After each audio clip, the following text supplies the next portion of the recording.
আসসালামু আলাইকুম। বাংলা সংবাদে সবাইকে স্বাগত জানাচ্ছি। আমি চিন্তিয়া হক। শুরুতেই সংবাদ শিরোনাম। শেখ হাসিনাকে ভারত থেকে এনে বিচার করতে হবে বললেন মামুনুল হক। এই আধার কেটে যাবে খুব শীঘ্রই বললেন নানক। জানাবো সাবেক স্বরাষ্ট্রমন্ত্রীর ছেলে জ্যোতি 4 দিনের রিমান্ডে। জানাবো যেভাবে রাডারের বাইরে রাখা হয় শেখ হাসিনার বিমান। এবং সর্বশেষ জানাবো নিজেদের ভুল বুঝতে পারলে সুযোগ আওয়ামী লীগ পেতে পারে বলছেন মঈন খান। দর্শক শুনছিলেন সংবাদ শিরোনাম, এখন বিস্তারিত। শেখ হাসিনাকে ভারত থেকে এনে বিচার করতে হবে বললেন মামুনুল হক। বাংলাদেশ খেলাফত মজলিসের মহাসচিব মাওলানা মামুনুল হক বলেছেন, শেখ হাসিনা ছাত্র জনতার আন্দোলনের মুখে ভারতে পালিয়ে গিয়ে দেশের বিরুদ্ধে গভীর ষড়যন্ত্র করছেন।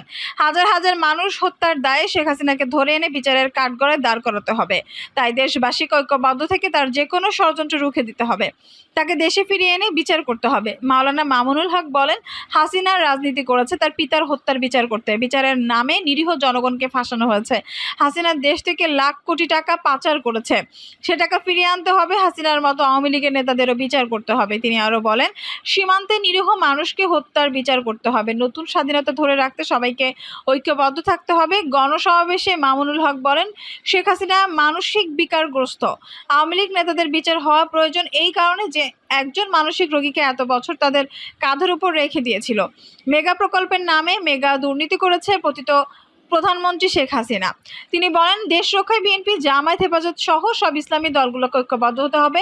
ভারত সরকারের সমালোচনা করে তিনি বলেন, গত 15 বছর আপনারা বাংলাদেশের মানুষের অধিকার নিয়ে এক চুল পরিমাণ চিন্তা করেননি। এদেশের মানুষ ভোটের অধিকার কেড়ে নিয়েছেন। বাংলাদেশের প্রতিটি নদীর মুখে অভিন্ন বাঁধ তৈরি করেছেন। শুকনা মৌসুমে মরুভূমি আর বর্ষা মৌসুমে বানের পানি দিয়ে ভাসিয়ে দিয়েছেন। আপনাদের কেনা গোলাম শেখ হাসিনার মাধ্যমে বাংলাদেশকে ভারতের অঙ্গরাজ্য পরিণত করার চেষ্টা করেছেন। এখন বলবো, শুভবুদ্ধির উদয় হোক, দৃষ্টিভঙ্গি পাল্টান, বাংলাদেশের সঙ্গে সমতার ভিত্তিতে বন্ধুত্বের হাত বাড়িয়ে দেবেন। আমাদের পক্ষ থেকে সমতার ভিত্তিতে সদাচরণ পাবেন। এই আধার কেটে যাবে খুব শীঘ্রই বললেন নানক। আওয়ামী লীগের সভাপতি মণ্ডলীর সদস্য জাহাঙ্গীর কবির নানক বলেছেন, শেখ হাসিনা পাহাড় সমান কষ্ট নিয়ে ও হিমালয় সমান মনোবল অটুট আছেন। তার হাতকে শক্তিশালী করতে আমরা সদা প্রস্তুত। এই আধার কেটে যাবে খুব শীঘ্রই ইনশাল্লাহ। নানক বলেন, ইতিহাসের ভয়াবহতম নির্মম, পাশবিক ও অমানবিক নির্যাতন ও নিপীড়নের শিকার হয়েছে আওয়ামী লীগের তৃণমূল থেকে সব পর্যায়ে নেতাকর্মী, সংখ্যালঘু বিশেষ করে হিন্দু ধর্মাবলম্বী সহ সারা বাংলার স্বাধীনতার সপক্ষের আপামর দেশবাসী। আওয়ামী লীগের নেতাকর্মীদের হত্যা ও মুক্তিযুদ্ধের পক্ষে সবার বাড়িঘর, শিল্প কারখানা, ব্যবসা প্রতিষ্ঠান থেকে শুরু করে গোয়ালের গরু, পুকুরের মাছ, ক্ষেতের শস্য জ্বালিয়ে দেওয়া হয়েছে। আমাদের কোটি কোটি নেতাকর্মীদের বাড়িঘর লুটপাট করেছে। আওয়ামী লীগের কোটি কোটি নেতাকর্মী ঘর ছাড়া আধারে অনাহারে দিন অতিথিপাত করেছে। বাঙালির অবিসংবাদিত নেতা জাতির পিতা বঙ্গবন্ধু শেখ মুজিবুর রহমানকে যে বর্বরোচিতভাবে চরম অপমানিত করেছে, এ যেন 71-এর বিজয়ী বাঙালি জাতির বিরুদ্ধে পরাজিতদের প্রতিশোধের উন্মত। নেতাকর্মীদের উদ্দেশ্যে এই নেতা আরও বলেন, মনোবল হারাবেন না, যে যেখানে আছেন সেখান থেকেই নেতাকর্মীদের খোঁজ খবর রাখবেন। সভানেত্রী বঙ্গবন্ধু সুযোগ্য কন্যা ও প্রধানমন্ত্রী শেখ হাসিনা পাহাড় সমান কষ্ট নিয়েও হিমালয় সমান মনোবল অটুট আছেন। তার হাতকে শক্তিশালী করতে আমরা সদা প্রস্তুত। এই আধার কেটে যাবে খুব শীঘ্রই ইনশাল্লাহ। সবার সুস্থতা ও নিরাপত্তার দোয়া কাম্য। বিবৃতির শেষ অংশে বিশেষ দ্রষ্টব্যে বলা হয়, 1 জুলাই থেকে এই পর্যন্ত আমাদের যে সকল নেতাকর্মী শুভানুধ্যায়ী সমর্থককে হত্যা করেছে এবং যাদের ঘরে বাড়ি, ব্যবসা প্রতিষ্ঠান লুটপাট ও আগুন দিয়েছে, তাদের তালিকা সহ গ্রেপ্তারকৃতদের তালিকা অতি সত্বর তৈরি করে নিজেদের কাছে রাখুন এবং এই হোয়াটসঅ্যাপে পাঠিয়ে দিন। জনমত সৃষ্টির জন্য কাজ করুন। সাবেক স্বরাষ্ট্রমন্ত্রীর ছেলে জ্যোতি 4 দিনের রিমান্ডে। রাজধানী আশুলিয়া থানার হত্যা চেষ্টা মামলায় সাবেক স্বরাষ্ট্রমন্ত্রী আসাদুজ্জামান খান কামালের ছেলে শাফি মোদাচ্ছের খান জ্যোতির 4 দিনের রিমান্ড মঞ্জুর করেছেন আদালত। শনিবার 14 সেপ্টেম্বর তাকে ঢাকার চিফ জুডিশিয়াল ম্যাজিস্ট্রেট আদালতে হাজির করে পুলিশ। এরপর মামলার তদন্তকারী কর্মকর্তা আশুলিয়া থানার উপপরিদর্শক আবু তাহের মিয়া মামলার সুষ্ঠু তদন্তের জন্য তাকে 7 দিনের রিমান্ডে নিতে আবেদন করেন। শুনানি শেষে বিচারক তার 4 দিনের রিমান্ড মঞ্জুর করেন। যেভাবে রাডারের বাইরে রাখা হয় শেখ হাসিনার বিমান। ছাত্র জনতার বিক্ষোভের মুখে গত 5 আগস্ট দেশ ছেড়ে পালিয়ে যান সাবেক প্রধানমন্ত্রী শেখ হাসিনা।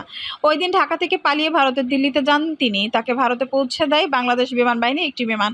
শেখ হাসিনা পালানোর 1 মাস পর জানা গেল অবস্থান ও যাত্রাপথ গোপন রাখার স্বার্থে তাকে বহনকারী ফ্লাইট এজেক্স 1431 বিমানটির ট্রান্সপন্ডার বন্ধ রাখা হয়েছিল। সংবাদ মাধ্যম ডেইলি স্টার জানিয়েছে, হাসিনাকে বহনকারী বিমানটি প্রথমে কলকাতার দিকে যায়, এরপর গাজিয়াবাদের হিন্দন বিমান ঘাঁটির দিকে যাত্রা করে। বিমানটি প্রথমে কলকাতার দিকে যায় কারণ এটি দ্রুত বাংলাদেশের আকাশ সীমা ছাড়াতে চেয়েছিল। ঢাকা দিল্লির যে আকাশপথ রয়েছে সেটি দিয়ে গেলে বিমানটিকে রাষ্ট্রের উপর দিয়ে যেতে হতো। এতে করে বাংলাদেশের আকাশ সীমায় বিমানটিকে আরও কয়েক মিনিট থাকতে হতো।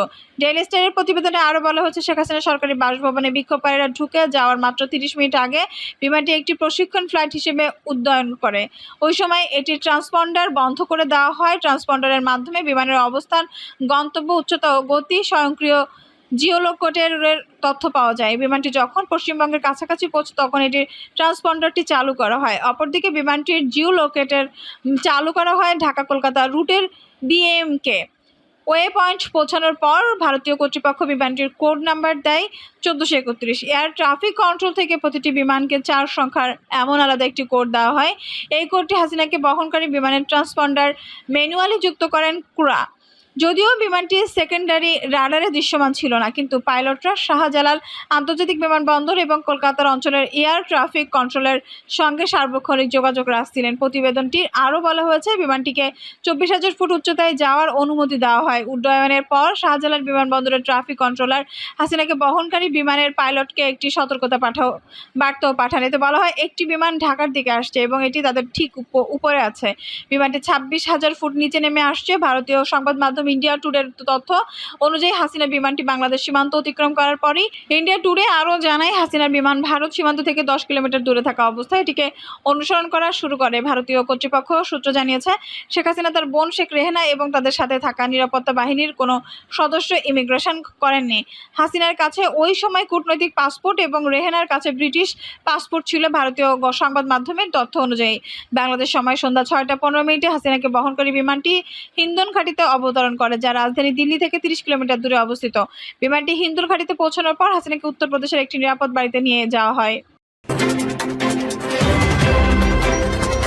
নিজেদের ভুল বুঝতে পারলে সুযোগ আওয়ামী লীগ পেতে পারে, বলছেন মঈন খান।